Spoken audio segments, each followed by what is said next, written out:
Assalamualaikum. Keren. Terima kasih Bapak Ibu semua. Saya menganggap Bapak Ibu semua yang ada di sini adalah anak-anak muda yang senior. Benar ya? Kalau boleh ini saya minjem dari sahabat saya yang tukang foto ini, bukan tukang foto ya, tukang mengabadikan momen gitu. Bapak Ibu semua yang ada di sini adalah anak muda yang senior, betul ya Pak ya? Biasanya kalau dibilang anak muda tuh langsung benerin tempat duduk, benerin baju, terus kalau cewek sibakin jilbab atau sibakin rambut, kalau cowok langsung benerin kerah segala macam.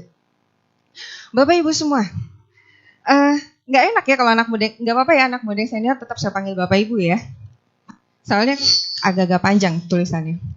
Pertama-tama saya mengucapkan terima kasih atas kedatangannya ke sini. Saya mengucapkan terima kasih terhadap seseorang yang saya bertemu pada bulan Desember lalu. Ternyata tadi Mas Indra adalah guru saya. Ternyata orang yang saya undang ini adalah gurunya Mas Indra. Saya tadi hampir mau salib. Udah mau cium tangan Mas, tapi nggak boleh, orang itu nggak mau. Terima kasih Pak Zaim atas kedatangannya di sini. Ternyata Pak Zaim ini adalah sahabat dari Mas Indra dan Kak Jamil. Makasih juga Kak Jamil sudah datang ke sini. Dan saya juga mau terima kasih buat teman-teman saya pada saat saya di BNC, yaitu trainer bootcamp, Mbak Dewi, Mbak Ira, dan sahabat-sahabat saya lainnya. Oh, ada satu lagi, ada salah satu sahabat saya dari perusahaan saya yang sebelumnya saya menjadi karyawan, Mas Sudi. Terima kasih atas kedatangannya dari Indosat, seorang profesional IT. Baik Bapak Ibu, pada saat saya menjadi seorang HR di perusahaan telekomunikasi internasional yaitu Indosat. Ternyata setiap tahunnya yang namanya lulusan SMA, setiap tahunnya mereka masih saja dilanda kegalauan. Mereka galau. Habis SMA itu mau kemana ya? Mau kuliah, galau. Akhirnya yang mereka paling sering pakai satu jurus. Jurus yang paling sering dipakai apa? Mungkin Bapak Ibu semua yang anak muda senior ini masih mengingat-ingat zaman-zaman waktu SMA, entah tahun berapa. Jurus yang paling sering dipakai adalah jurus yang penting kuliah. Yang penting kuliah, yang penting jadi mahasiswa, yang penting keren, yang penting eksis. Jadi mahasiswa setelah setahun, 2 tahun, 3 tahun, entah sampai berapa tahun, saya nggak melanjutkan ya, karena beda-beda. Ada yang 4 tahun udah lulus, ada yang 3,5 tahun udah lulus, ada yang saking cintanya dengan statusnya sebagai mahasiswa, ya, walaupun udah dipanggil bolak-balik oleh Pak dosennya, kayaknya tuh dosen begitu ngeliat tuh langsung gini, ini anak ngulang udah berapa kali ya? Akhirnya dosen nggak tega, yaudah deh gue lulusin aja lah. Yang ketawa biasanya pengalaman banget itu ya Mas ya. Pengen jadi mahasiswa abadi. Setelah tahun sekian, akhirnya luluslah dia. Lulus, pakai toga. Keren banget kan kalau ada yang namanya pakai toga. Dengan gelar apa? Gelar apa? Yang penting sarjana. Kuliah, kan tadi milih kampusnya yang penting kuliah. Jadi mahasiswa, yang penting jadi mahasiswa. Setelah lulus, yang penting sarjana. Melihat hal ini saya jadi nggak heran. Bapak Ibu tahu ini apa? Job fair, yes benar. Pada saat saya menjadi HR, waktu itu saya masih di Semarang. Saat saya menjadi HR, Semarang bukan kota sebesar Jakarta ya Bu ya. Pada saat saya menjadi HR di sana, kami beberapa kali mengikuti yang namanya event job fair. Dalam sehari, lamaran yang kami terima itu hampir 1.000 lamaran. Biasanya kami mengikutinya kurang lebih 2-3 hari. 3 hari lah. Bayangkan, selama 3 hari, meja saya ketutupan Bu. Saya sampai gini, ini semuanya diterima. Gitu. Gimana saya mau mensortirnya? 3.000. Ya, akhirnya bayangkan nih Bapak Ibu, 3.000 itu untuk perusahaan saya aja. Itu di Semarang. Saya bukan mengecilkan arti Semarang, tapi Semarang adalah di provinsi. Saya membayangkan teman-teman saya di ibu kota pada saat job fair bisa 1 juta kali yang masuk ya dalam sehari. Atau berapa ratus ribu yang akan masuk ke teman-teman saya di Indosat sana. Saya jadi Saya tambah gak heran, kenapa setiap tahun? Faktanya adalah per awal kuartal tahun 2014, jumlah pengangguran di Indonesia itu sebanyak 7,1 juta. Dan 610.000 diantaranya adalah yang memiliki gelar apa? Yang penting sarjana. Kenapa saya bilang yang penting sarjana? Karena 1-2 di antara mereka saya coba tanya. Adik, ya, cerita. Saya kalau di mungkin seperti di foto ya. Walaupun ternyata saya kalau jadi, karena waktu dulu pakai name tag, akhirnya mau nggak mau mereka manggil saya bingung. Pertama manggil mbak, terus kakak, terus ibu, balik lagi mbak, kakak, ibu, ya terserah lah ya. Asal jangan mas. Selama saya nggak dipanggil mas, saya terima-terima aja. Kamu kok senyumnya enak banget sih mas? saya grogi nih jujur di depan Afgan. Saya tanya kepada mereka, Dik. Saya tanya kepada beberapa di antara mereka. Dari ribuan pelamar itu saya coba tanya. Dek, kalau seandainya ada itu dikasih pilihan. Seandainya boleh memilih, jabatan apa yang pengen Ade pilih? Dan jawabannya sangat mencengangkan. Sungguh bikin saya shock. Karena di depan saya adalah IP, CV yang mereka berikan. Itu bermacam-macam. Dari yang IP-nya kumlot, IP-nya kumlot 3,8 sampai 4 kumlot bulat, dan kumlot selama beberapa semester. Dalam arti dijumlahin beberapa semester jadinya kumlot. Itu jawabannya sama aja semuanya. Jawabannya sama, Bu. Jadi jabatan apa yang seandainya kamu boleh milih, jabatan apa yang akan kamu pilih? Jawabannya adalah, yes, betul Pak. Apa aja Bu? Waduh, apa aja? Serius apa aja? Iya Bu, apa aja? Oke. Terus gajinya berapa? Betul, berapa aja Bu? Ya ampun, enak banget. Saya langsung mikir gini, wah enak banget nih teman-teman saya nih di Jakarta nih. Bagian salary, bagian payroll, ini kalau nemu orang-orang kayak gini nih kayaknya cepet banget nih langsung. Ayo udah buruan, tanda tangan kontrak. Karena dibayar berapa aja terserah, pasrah. Setelah itu saya langsung, kenapa ternyata mereka tidak memiliki yang namanya, yang saya sebut adalah life design.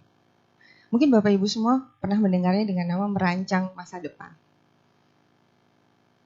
Bapak Ibu semua, apakah Bapak Ibu menginginkan anak-anak, saudara, teman, sahabat, adik termasuk dalam golongan yang penting sarjana?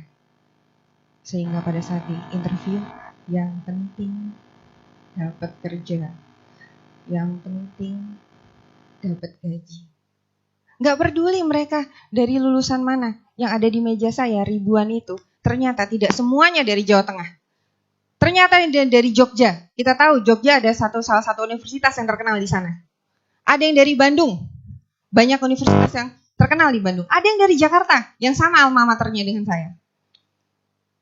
Semuanya jawabannya mirip. Dan mereka yang menjawab mirip, itu adalah orang-orang yang mengerubungi event ini.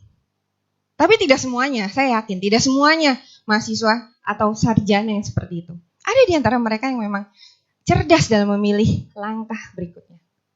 Siapakah mereka itu? Saya menggolongkan mereka adalah sarjana-sarjana yang cerdas, yang memiliki desain hidup, life design. Mereka tahu, begitu lulus SMA mereka tahu, saya begitu lulus SMA saya mau ngambil jurusan ini. Kenapa saya mau ngambil jurusan ini? Karena saya mau menjadi ini. Begitu di interview, bisa jadi mereka mau menjadi karyawan ataupun mereka memiliki perusahaan sendiri. Bisnis sendiri. Fine, gak masalah. Yang penting mereka memiliki desain hidup. Bapak Ibu, silakan ditanyakan kepada diri Bapak Ibu masing-masing. Tidak perlu menjawabnya kepada saya. Saya yakin anak-anak, adik-adik dari Bapak Ibu semua tidak ada yang termasuk dalam golongan yang sebelumnya tadi, yang penting tadi, tapi termasuk golongan yang memiliki desain hidup. Dan apa sih yang mereka miliki? orang-orang yang sudah mempunyai desain hidup. Saya mau modelnya dari guru-guru saya, dari orang-orang yang saya kagumi. Apa sih yang mereka miliki sehingga mereka bisa mendapatkan apa yang mereka cita-citakan. Ada 3 prinsip yang mereka yakini. Yang pertama adalah you are unique. Dan untuk lebih memudahkan, apa sih artinya you are unique? Kita saksikan video yang berikut ini.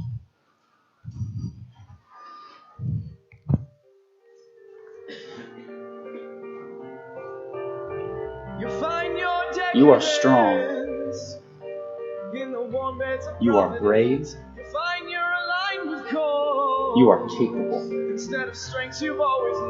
You are part of the Lord's most valuable creation. You have ability. You have potential. You have gifts given to you by the Lord. You have talents to share with the world. You are a writer, an athlete, an inventor, an artist, a musician, a technician, and these talents will change people. You have joy to spread.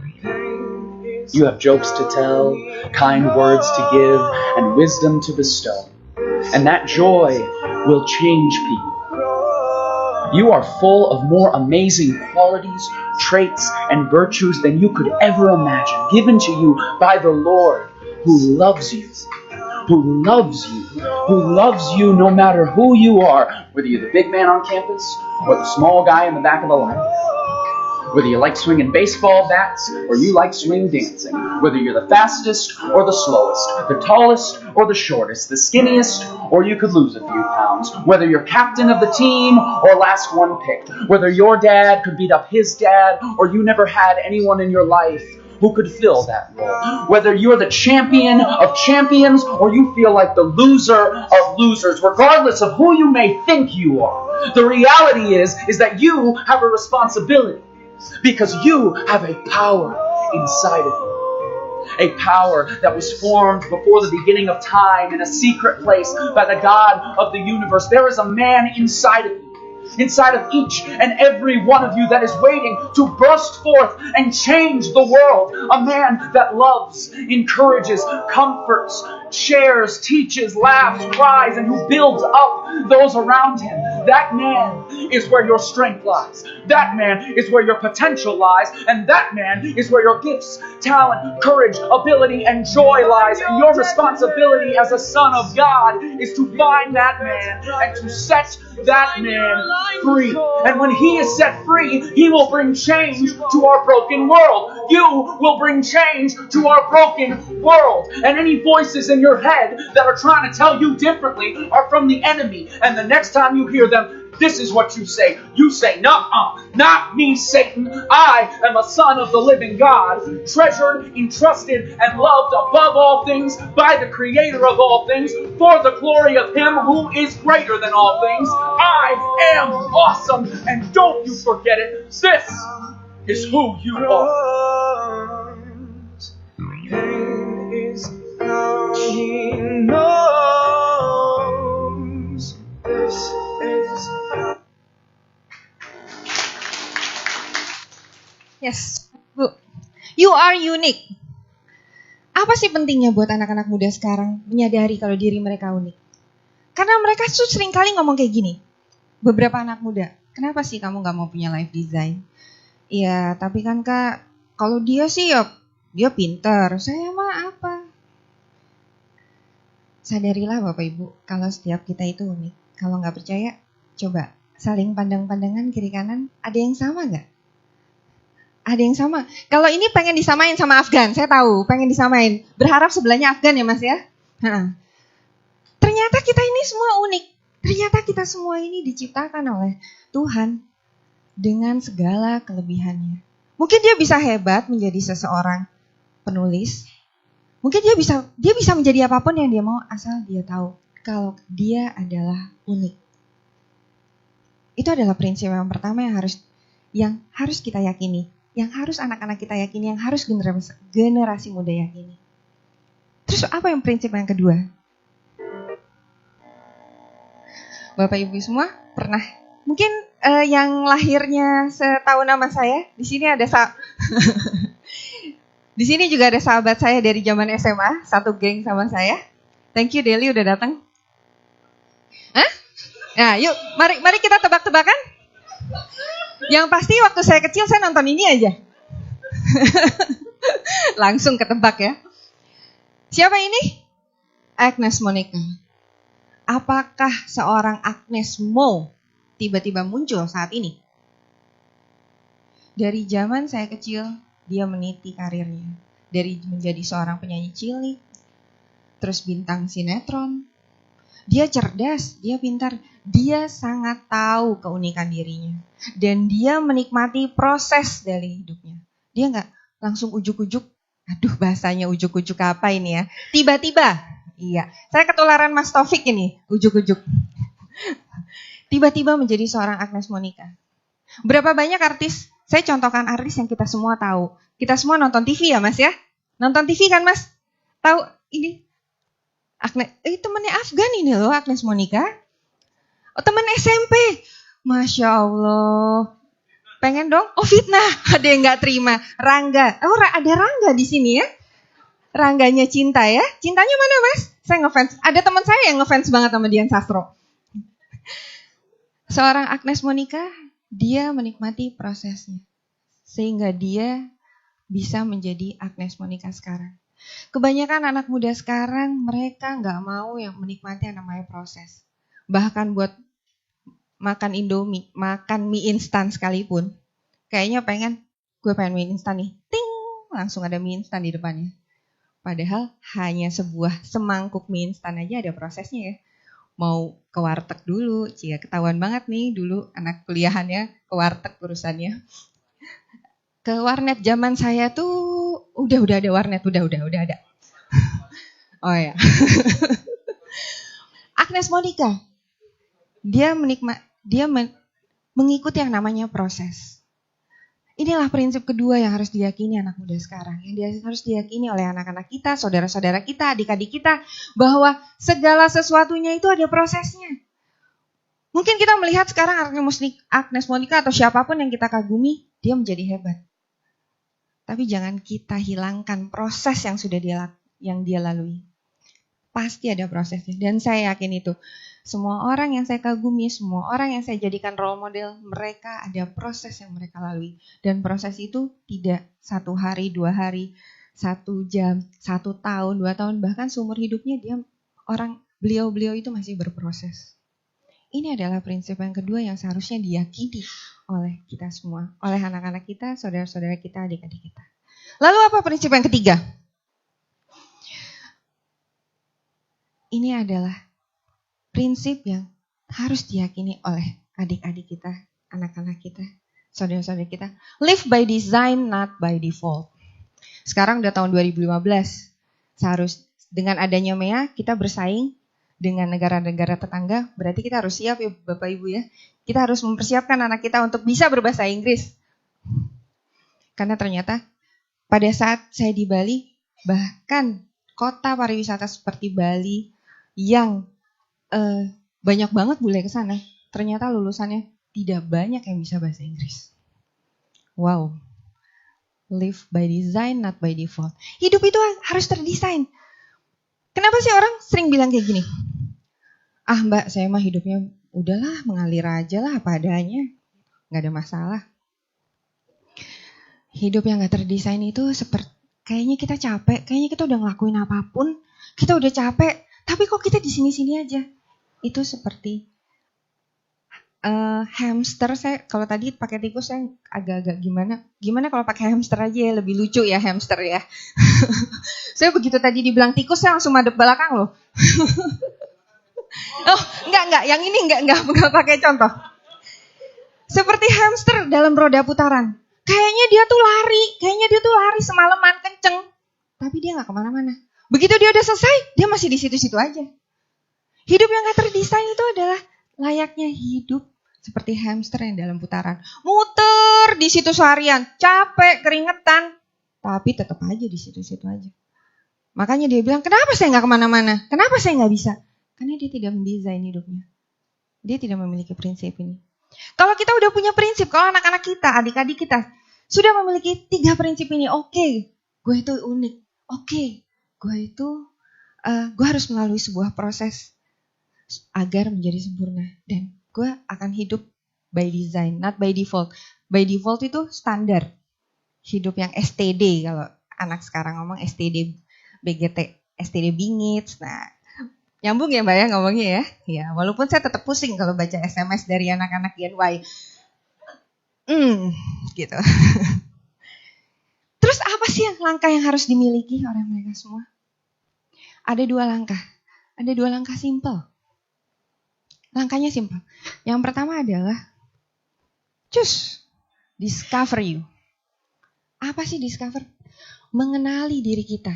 Kebanyakan anak muda itu mereka gak mengenali dirinya.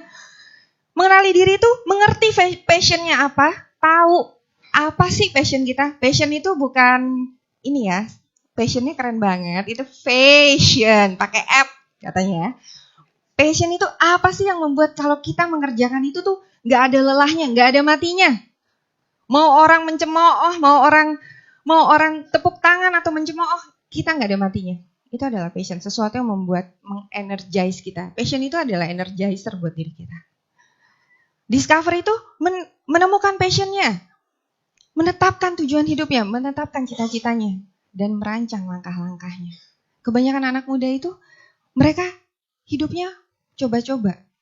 Makanya masuk kuliah, yang penting kuliah, coba aja lah. Kemarin kakaknya temen gue lulusan sarjana teknik kayaknya berhasil teknik. Padahal matematika waktu SMA jeblok. Maksa. Akhirnya stres. Tahun kedua pindah lagi. Banyak kan anak mahasiswa yang seperti itu. Dengan discover, dengan menemukan diri kita menjadi tahu apa passion kita, apa tujuan hidup kita, apa cita-cita kita, dan gimana untuk melangkah ke sana. Dalam training nanti, saya akan membimbing mereka. Karena ternyata kebanyakan mereka nggak tahu cara menemukan passion itu seperti apa. Saya akan kasih sebuah,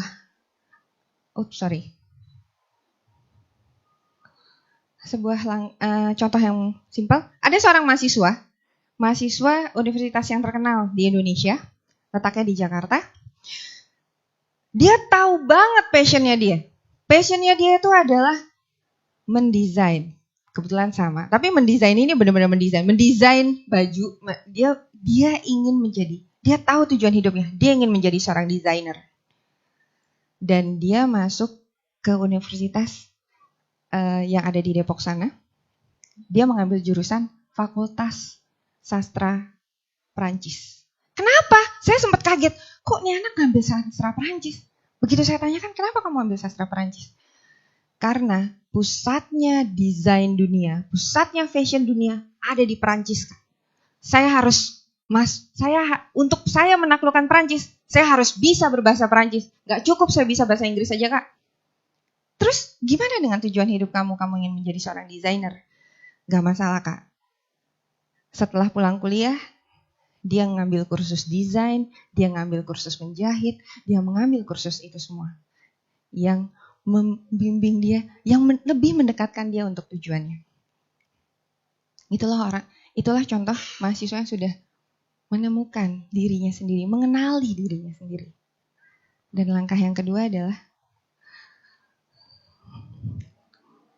keep konsisten. Nah, ini anak-anak Gen Y ini paling nggak konsisten. Sekarang ngomong A, besok ngomong B. Padahal kalau orang tuanya ngomong kayak gitu, nggak terimanya minta ampun. Mama tadi ngomongnya A, sekarang B. Padahal mereka sendiri sering melakukan kayak gitu. Udah masuk kuliah, udah milih jurusan, udah mengenali diri. Lagi begitu ketemu susah, begitu ketemu proses yang susah, ngelihat temennya kok hidupnya enak banget, nggak konsisten. Balik lagi. Setelah mengenali diri, cobalah untuk konsisten. Gimana untuk konsisten?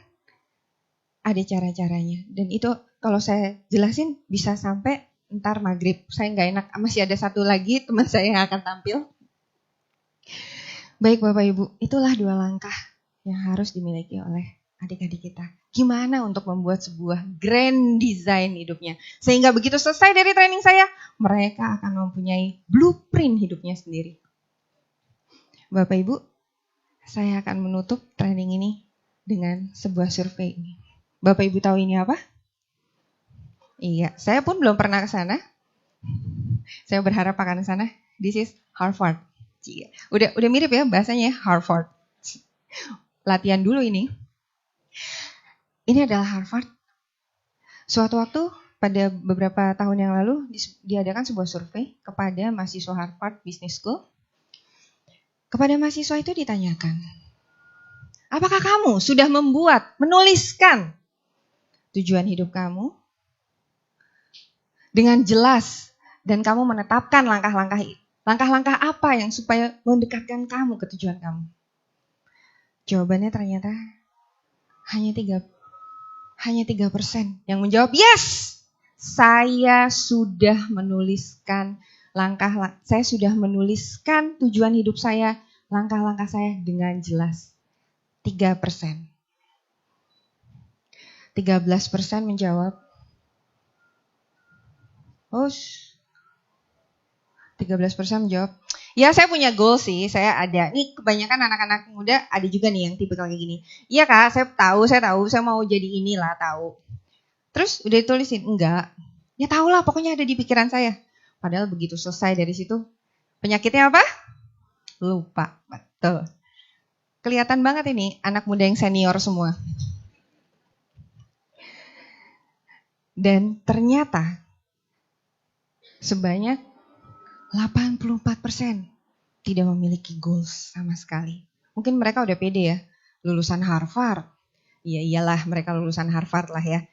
Oke, ternyata 10 tahun kemudian kepada mereka dihubungi kembali, mereka ditanyakan. Hasilnya adalah yang tadi golongan 13%, iya oke, saya punya tujuan tapi ada di kepala saya, lo gak perlu tahu, kepo amat sih gitu kan.